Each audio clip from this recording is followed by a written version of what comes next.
One of the most beautiful things that you'll ever learn from recovery is that it's about small bits of progress, not big epiphanies about perfection. And that's where progress, not perfection, comes from, I believe. I wonder where the first time somebody ever said, hey man, it's more about progress than perfection. I wonder where the first time that was ever said took place. Also, I always wonder where the first time somebody said, hey man, this ain't a sprint, it's a marathon, because once you get clean, the first thing when I got clean, I wanted to conquer the world because I felt as though I could. I still want to conquer the world, but I understand that it takes time. The thing that you want to become takes time, right? And you have to really put it into perspective. Like for real. 4 years and a week and a half ago, I was closest to dead I've ever been, right? 4 years and like 10 days ago, I was the closest I've ever been to the disease of addiction, or whatever you want to call it, my vices, my habits, my negative character defects that consistently tried to take away my life. They got to me worse than ever. I was shooting methamphetamine, and I knew I was going to be going to rehab for the last time because I said, if I go here, I'm going to get clean and I'm going to stay clean. And if I don't stay clean, I'm giving up. That's what I told myself. So that's what it got to. It got to the point where I knew it was life or death. There's not another chance. If I do think there's another chance, it's not giving up on myself. If I choose to self-sabotage and go out and use one more time from the point I was at, I was so down bad, I was so messed up that I knew if I got clean and then I went back out and gave it all away again, there would be nothing left to save, I thought, right? So because of that, and then gaining a relationship with God as I understand Him, major life change. Major life change. Never as a child did I have to go to church. I would stay the night at friends' houses, have to go to church sometimes with them. Few and far between. I went to church handful. Less than 1 to 2 hands, 5 to 10 times as a child. All 18 years, I barely ever went to church. Now, I will change that up. Kindergarten, 1st and 2nd grade, I went to a Catholic school, and we went to church like 3 times a week at Catholic school. And I remember that, but I was too young. I was too young to understand it. I just know it was cool music, and the guy swung the thing around with the smoke, and then there was candles, because it was Catholic. It was a real deal. The priest, was it a priest? Father? I don't know. He wore like a green robe, or a white robe. Like, it was real Pope looking, it was really ornamental. And anyway, St. Robert's on West Chicago and Inkster in Redford, right down the block from my parents' house, where they still live, where the best carnival in the world is. I always loved that carnival there because it was a block away. It felt like the Sandlot. When you could walk down your street and the carnival, you could hear people screaming on the Salt and Pepper Shakers or the Paratrooper or whatever. When you can hear them screaming from your backyard, it's a real nostalgic Sandlot appeal. So, I digress. Back up. Rewind. Clear. Control-Alt-Delete. Okay. So, by finding a God of my understanding, I found that I'm not alone. All those times that you feel alone as an addict, because you know that the only people that truly understand what you're going through are other addicts. So you either have to go to a meeting or you have to go get high to be understood. And at a certain point in most all people's recovery, they will start to feel like, oh, these, if you start to go into a relapse mode, you will start to shy away from meetings. You will start to get away from them because you can feel that you don't want to take them down with you, or whatever you want to call it. It just doesn't work the same. Like, you go to the meetings and you can't get the same feeling out of it because you're in relapse mode. And you can do many things about this to help it out. Like, you can call people, you can text people, you can write, you can journal, you can do the steps, whatever. But what I'm saying is when it gets past that point and you're like, okay, I got to get out of here. I want to go get high or whatever. Okay, so, but when you have a God of your own understanding, whatever that means to you, is Father, Son, and the Holy Spirit. It's really simple, but if you have somebody like that, then when nothing makes sense and when none of the normal cries for help are working, or you just can't muster up to call someone or whatever. And I'm not saying that's right. It's not right. You should definitely try and call somebody if you don't feel like you're in the right headspace mentally, because an addict alone in his head is in the worst neighborhood he can be in. So, and that's why, that's that statement right there. An addict alone in his head is in the worst neighborhood he can be in. That statement is totally altered when you have a relationship with God of your understanding. When you have a relationship with a God of your understanding, you are never alone in your head in the worst neighborhood you could be in. Even when you are, think about this. This is where this is going to change from recovery. Whoa! Almost hit a quail, bro. A quail. That's what it is. They're mating. There's a female. Just another 50 feet. Oh my gosh, 2 quails. Quails are the ones with the little bing, bing, bing. I swear to gosh, dude, I should have filmed it. Anyway, he ran across the street like a road runner. And I was like, that was weird. What was that? I thought it was a turkey. It was a quail. Right? Cornish hen looking mother sucker. You see what I'm saying? Anyway. And then there was a female. So there was the male with the blue head and the tie around his neck. It looks like a tuxedo, like the top of a suit. And then, so he has like a darkish head with a white line around his neck. And then he's brown and green and reddish.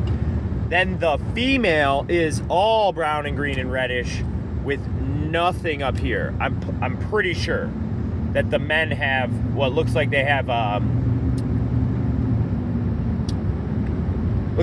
ski mask on, or a poo shiesty. They got a shiesty on, and then they had that little thing popping out of their head. They look like they're gonna go mine coal. You know what I mean? Anyway, back to me digressing back to my stories.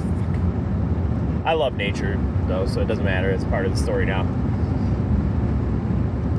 So when you were, at your loneliness, in your loneliness of desperation and degradation and dereliction of drug addiction, when you had nothing and no one, like when I was walking to treatment for 6 miles in a snowstorm and I thought I wasn't going to make it, I told myself, I said, God, it was a foxhole prayer, the last one I ever needed. I said, God, if you just get me to this place, I'm done. I'm going to cry if I just talk about it, because it was real. I said, if you get me here, I don't care what happens when I get there. I'll never look back. And I'll never forget it. I'll never, ever forget that I made you this promise. And I made a promise to myself that I would never break that promise. And I made a promise and an oath, a pact to God. I didn't even have a relationship with him at all, but I needed one. So I said, hey, let's start this relationship with this act right here. This act of service. I will serve you for the rest of my life. I will tell people about what you did for me.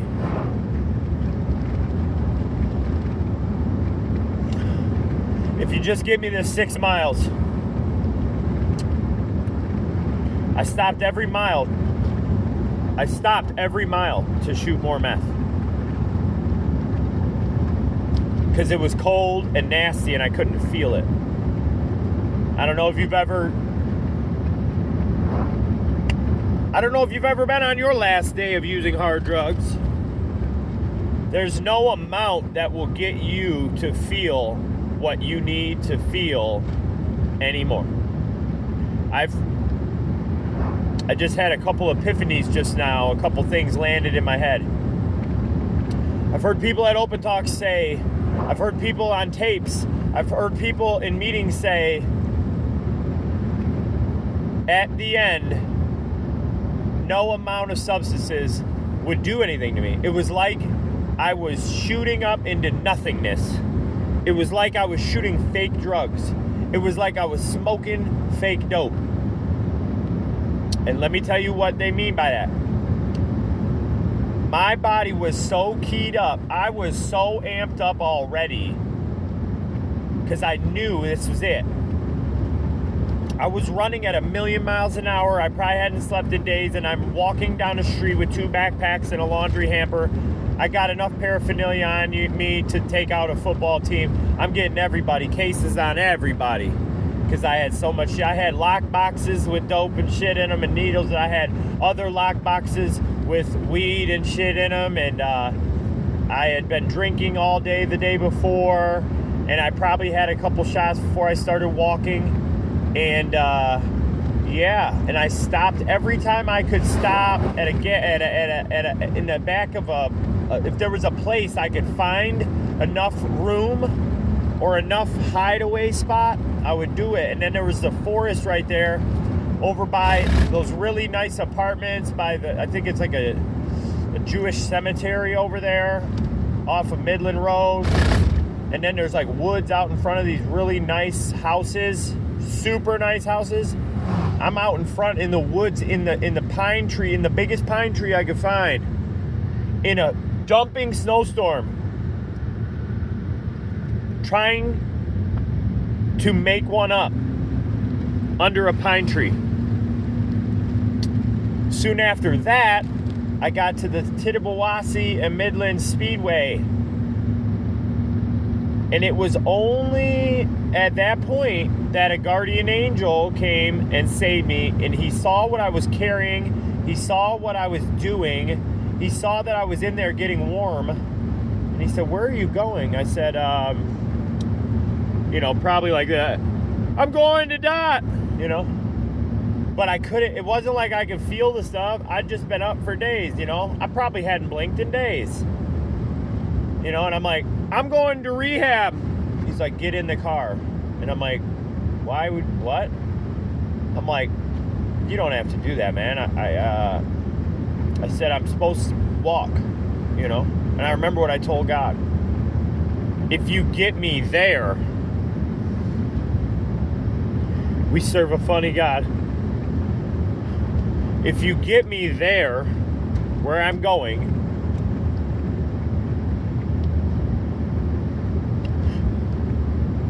I'll never look back. And just as, later on I learned that God would never leave or forsake me. But I'm pretty sure that's what I was telling him. I'll never leave or forsake you if you just give me to this place. My son is getting older. He's 6 years old now. Natalie's 9. I'm running out of time here, bub. I need help. And I was, I hate to say it, man, but I probably dropped to my knees a couple times that day. because that's what people told me I should do in real desperation. If I really need help, that there's a God of my understanding waiting for me to drop to my knees and ask for assistance in this thing that he created me to do, which was my life and purpose. And I'm lost. I'm in a whirlwind, and I'm stuck in a Tasmanian devil cartoon called my life. I just keep spinning and spinning and spinning and dumping the backpack and trying to find the thing that was in the backpack that I needed to do arts and crafts or whatever, you know, because everything was about arts and crafts. When you're doing methamphetamine, you are a freaking weirdo. So everything I did was around occupying endless days of not sleeping.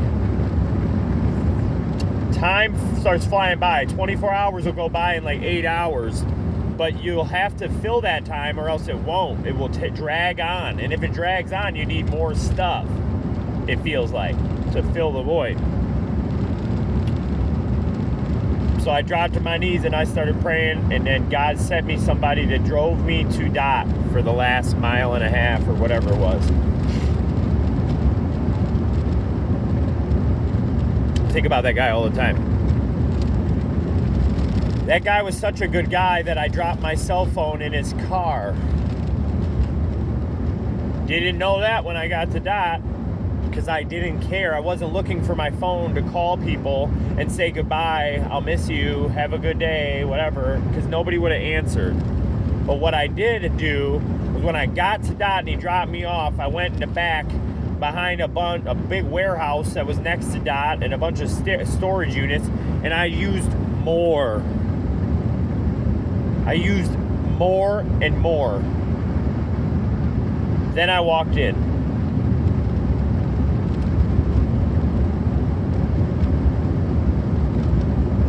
Then they started searching me and throwing away all my paraphernalia. And at this point, I started getting sick to my stomach. They grabbed a trash can and I let it fly like 20 something times, dude. I couldn't stop. And I think God saved my life right then and there. I think that the amount of substances that I just put in my body probably would have taken out any normal person, would have taken out any pretty hardcore addict, and it should have taken me out right then and there. But God, that's the reoccurring theme here. But God decided, you said if you make it there that you will change, right? And I did say that. So I got sick like 20 times back to back, just oh my gosh, just terrible nonstop, while they're trying to search me, wash my clothes. You know, I'm mostly homeless at this point. I probably don't smell good, you know. But man, once I got that all out, I was like, okay, I'm ready. Because I knew that if I wasn't going to make it, it was going to happen outside. I just knew it was like a safe haven. I created it to be a safe haven in my mind. If you get me here, I will change. I'm already changing now by admitting that I have a bad enough problem to go for the 13th time to rehab. For the 13th time. It's bad enough to where, yeah, I know I've been 12 times, but maybe lucky 13's the one. And it was. And it's because of God. And I'm not ashamed to say that. And I'm proud of me. And I'm proud of myself for asking for help in a way that this selfish asshole never figured he would have to. Like, I'm a hardworking guy that, like, I don't like asking for help at all. And I was raised in a way where it becomes divisive and torturous when you have to ask the same person for help and then it doesn't end up getting anywhere for anybody because of the dynamic. So I always thought that asking for help was a bad thing because of the relationship I have with my father and my mother. Like, I destroyed it through my addiction. But then anytime I would earnestly ask for help, they would remember all of the times where I was lying, crying wolf, making up stories and manipulating them. And then it ruined our relationship as far as needing help, asking for financial help, everything. So my relationship with asking God for help started out 1,000% faith-based because I didn't believe it was going to work. I know there was a God. I knew there was a God the whole time, but I didn't believe that he would help me. I was too far gone. And I knew I was too far gone. And that's why I said, I don't even care anymore. I don't care anymore. I don't care if anybody thinks I'm crazy. God, I need your help so bad right now. And I still say it sometimes to this day when I can't figure out, like if I get a shut off notice or I get a call saying they're going to shut off my power or my water or whatever, I'm like, how did I get here again, But then I dial it back and realize, like, these are just growing pains and lessons from learning to live again on my own in a responsible way. And I'm not good with time. I'm not good with bills. I'm not good with dates. ADHD is a son of a gun for somebody who has 7 different, 8, 9, 10 bills on 10 different days of the month. Sure, I could write them down. I could set alarms. Oh, now a calendar, a Google Calendar set up with all my bills would probably be a good idea. I could probably do that. But what I'm saying is I struggle with memory. I struggle with how much time do we have until that bill's due? You could be like, it's 2 weeks. I'd be like, all right, 2 weeks. But if it falls before my payday in 2 weeks, then I would need money from next week's check because I live, mostly check to check. So I'd have to save, and I don't know how to do that either because I'm living check to check. So anyway, what I'm saying is sometimes still to this day, I just stop what I'm doing and I beg, God, please help me. Please, it's me again. You remember me? And I know he does. He knows every hair I have on my head. He knows every hair on my beard. He knows how long my eyelashes are. And he knows that he made them to be just the most pretty long eyelashes on a man ever to be seen. But that's a nod to God. Don't you get mad. I'm not being... God made my eyelashes really, really long. Swear to gosh. So, for some reason, I got the blue eyes and the inch-long eyelashes combo as a man. So, thank you, God, for that. It's got me a lot of smiles from a lot of pretty girls, It's probably opened a couple doors I didn't deserve to have open. But now I rely on the spiritual part. I have faith and I know that God is real and that he has saved me many times, more times than I care to admit. But I know that when I really ask, he's really there. And there's nothing on earth that can stop you if you have God on your side and you believe in what he's doing in your life. Try it. Open up. Start talking to God. Start giving him your problems. But what I'm learning now is it's different than that. First of all, thank God first. So start with gratitude, lead with gratitude. And when you pray to God, first thing you do is think of all of the people you love. All of the things 3 things you love more than anything in the world, whether that's people, whatever. Let's say for me, my kids and my home. Let's just 1, 2, 3. 2 kids, 1 home. 3 things. We're just going to say that. 3 things that I love. And then think about them. Dwell on them. Think about how happy they make you.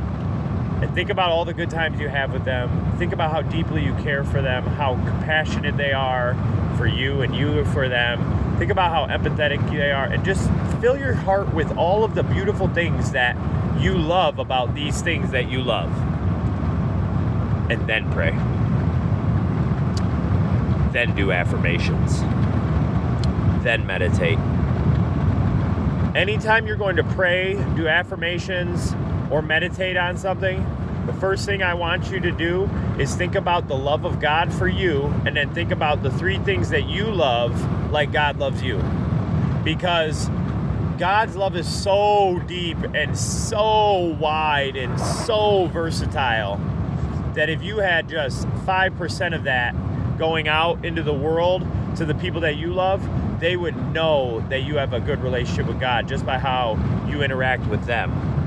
And once you start to pour that love into your prayers and that real compassion and empathy that you have, when you start using those deep feelings, taking deep breaths, take 10 deep breaths thinking about the first person you love. Take 10 more deep breaths thinking about the second person. Take 10 more deep breaths thinking about the home that you live in and how you love that you're making this family there and you're doing these beautiful things and you're going to church and you're whatever it may be. Your relationship with God could be one of the 3 things you love the most. That's okay. What I'm saying is utilize these things as gateways to raise your vibration while you're praying and thinking of the people you love. The people that you love will bring about nostalgic memories in your brain to activate the reticular activating system, and all of a sudden you can think more clearly about what you need in the future and what your future holds. And when you do that,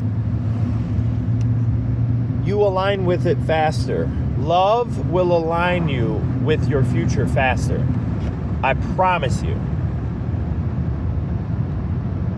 Love will align you with your future faster. Love will align you with your future faster. That's the truth. Have a blessed day. This is almost a 30-minute video. It's just a story time. It's no big deal. You don't have to watch the whole thing. If you did make it this far, God bless you. And know that you are favored. And God sees you, man. He sees you in your worst day, on your best day, and He's there standing next to you. When you're smiling, He's cheering you on. When you are crying, He's next to you, crying with you. That's it, man. That's the long and short of it. Every hug you ever needed from people you never got it from, God was hugging you right then and there. That's why you felt you needed a hug, because God was already giving you one. And you want to feel it from a person, but if you could interpret the feeling of God's hug, then you would know you were getting a hug the whole time. Do you understand that? So sometimes you got to give yourself a hug and say, thank you for the hug, God. And if you hug yourself tight enough, you just might know that God gave you a real hug. And that's okay. This video has been going 28 minutes and 28 seconds right now. And I'm wearing 28 on my shirt right now. Right now.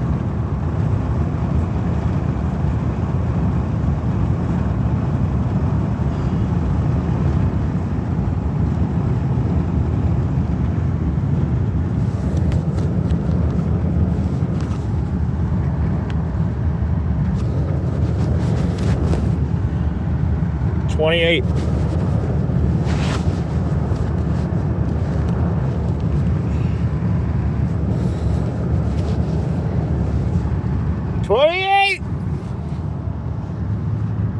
God don't make mistakes. I'm wearing 28 Prince Fielder's jersey underneath all this crap.